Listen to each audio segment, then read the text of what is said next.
What's going on, guys? Jam here and welcome to the channel. So for today's video, what we're going to do is to go through a couple subreddits that I usually frequent to kind of meet other streamers, as well as to grow myself, help other people grow, as well as answer some questions. But what we're going to do this time is we're going to pick a few questions from those subreddits and try to answer them on video, and then we're going to post this back into that subreddit at some point. I've learned quite a bit from this subreddit, and I've met a really nice group of people out there, some of which are frequently on my streams hanging out, and this is kind of my way of giving back. There's usually a lot of questions out there asking about certain things on how to do things on like their streaming setups and settings and blah blah blah. And what we're gonna do is we're gonna focus on those types of questions. I'm not gonna try to focus on like growth type questions because I have no freaking clue. I'm also a small streamer. For me, I'm going to use what I know from how to set up streams and how to make streams look nice and sound nice, and we're going to put that into this video. With that, let's get started. So the first question is from a person called Cyborg Adam from r/streaming, and this is mirrorless camera for a webcam, kind of generic, but here's his question. Hey guys, I got a Sony a6100 for my streaming setup and a Sony FE50mm 1.8. This is professional setup. For me, is very new and never been really into photography, so I'm having issues with the setup. But my camera is constantly trying to focus, and I feel like the video is too close and almost like a close-up, yada yada yada yada yada. So my conclusion is I bought the wrong lens. Is this correct? Can zoom out of HDMI or clean HDMI? First of all, Cyborg, what my recommendation is, first of all, yes, you're right, you have the wrong lens. Unless you have a lot of space, a 50mm on a 6100 is actually not even a 50mm. That would be an A5. If I don't want to do the math, but it's 50 times 1.5. Whatever that value is, that's actually your actual focal length, and that's actually really zoomed in. We're shooting on a 24, and this is what a 24 actually looks like. So if you were to do a 50mm, it's gonna be like this. It's gonna show my face pretty much, and that's it.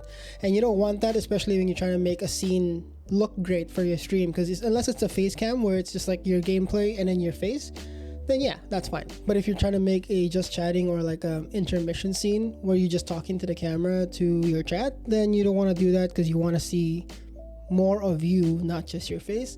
So again, my recommendation here would be to just get a different lens. I would go for a 6100. I would try to find something like a 16mm, which converted would be like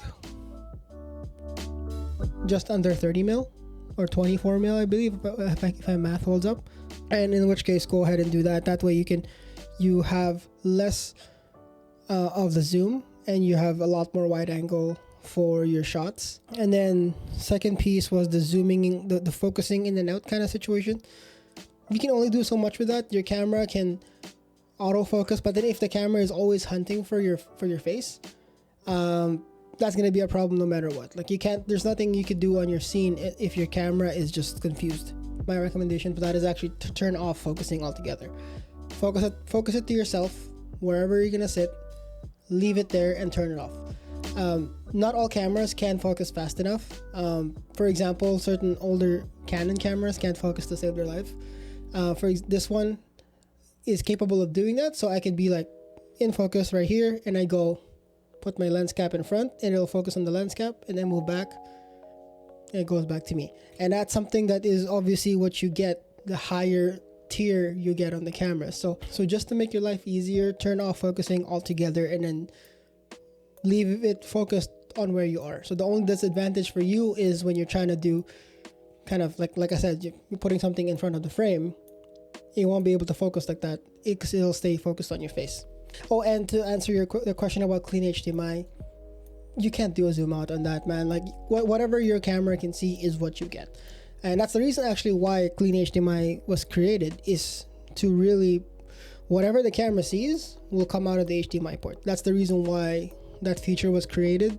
Never mind the streaming world, it was created for like production as well, and that's the reason why it exists. Before we continue, if you like this video, please make sure to hit that subscribe button down below, that like button, and if you have any other questions or future video ideas, please make sure to drop them down at the comments section down below. If you like to watch this and answer me questions live, please make sure to hit up my Twitch channel. Linked is down below as well. And with that, let's continue. And the next one actually would be from a person called Death Weasel from r/streaming, looking for the best $100 mic for noisy environments. I'm going to be moving my streaming setup into a common area to make room for my future son. Congratulations, in a few months. Currently have a Shure SM58, wondering if there's anything better. I'm surprised you're having sound issues with your 58. So the 58 is actually a dynamic mic similar to this guy right here. Now, in theory, if you have your gain set up properly, you wouldn't be dealing with issues like a lot of background noise, depending on how the microphone is set up in terms of your gain settings. So if you're already with your SM58, if you're already getting any background noise as it is, then maybe your gain is a little too high, in which case bring it closer to your face and just turn down the gain a little bit. That should eliminate your noise altogether. Just to demonstrate, I can actually crank the gain on this and I'm not going to talk. You're probably going to hear some background noise. So right now I'm not going to talk.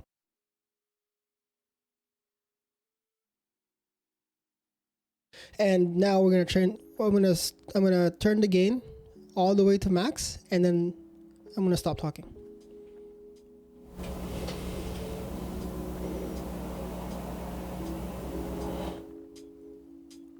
All right, so the gain's back to normal now. So essentially, if you noticed, you heard a lot of background noise by just me turning the gain on to full.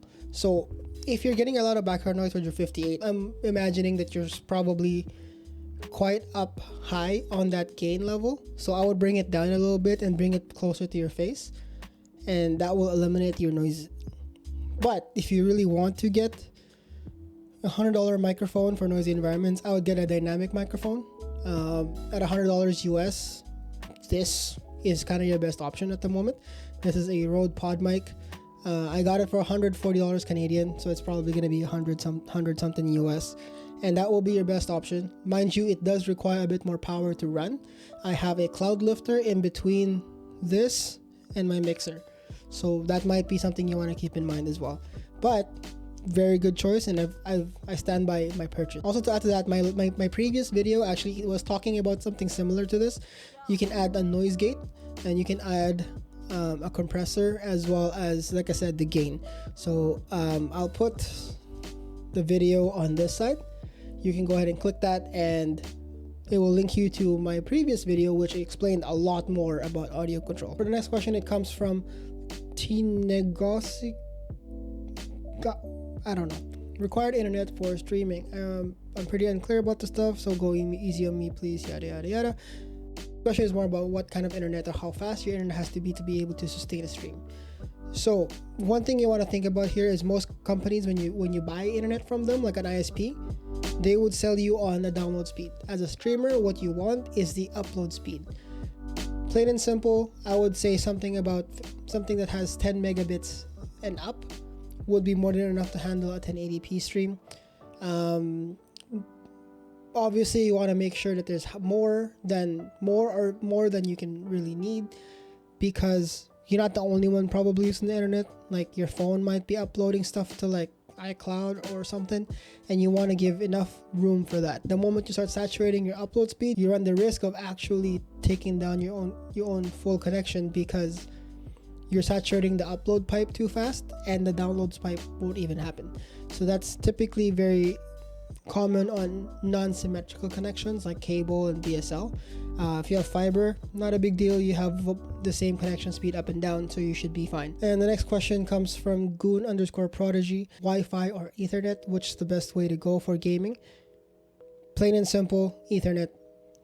Mostly because of stability. Wi-Fi nowadays is getting fast enough to be able to support pretty fast speeds to play games and do your other stuff. However, with Ethernet, since it is an actual cable, it's more stable. Ethernet being directly wired from your router or your switch to your machine versus Wi-Fi. So Wi-Fi is actually very prone to interference, right? Most people who are still running on 2.4 gigahertz Wi-Fi, your problem would be really any sort of wireless device nowadays. Your cordless telephone is running on 2.4 gigahertz.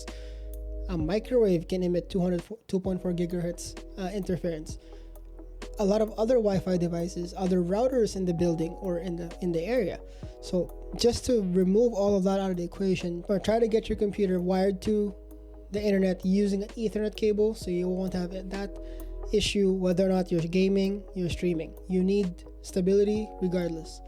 I think that's going to be it for today's video. We're going to be making a few more of these videos going forward. We're going to try to make it a bit more polished and we'll have a lot more content going forward as well. So please make sure to hit subscribe. If you like this video, please make sure to drop the like down below. If you dislike it, press that button as well. That way I can tell which one is more, which type of videos people would like more, and I can keep doing that. And if you have any questions or video ideas, make sure to drop that in the comment section down below as well. And with that being said, have yourself a great day, take care, and stay safe.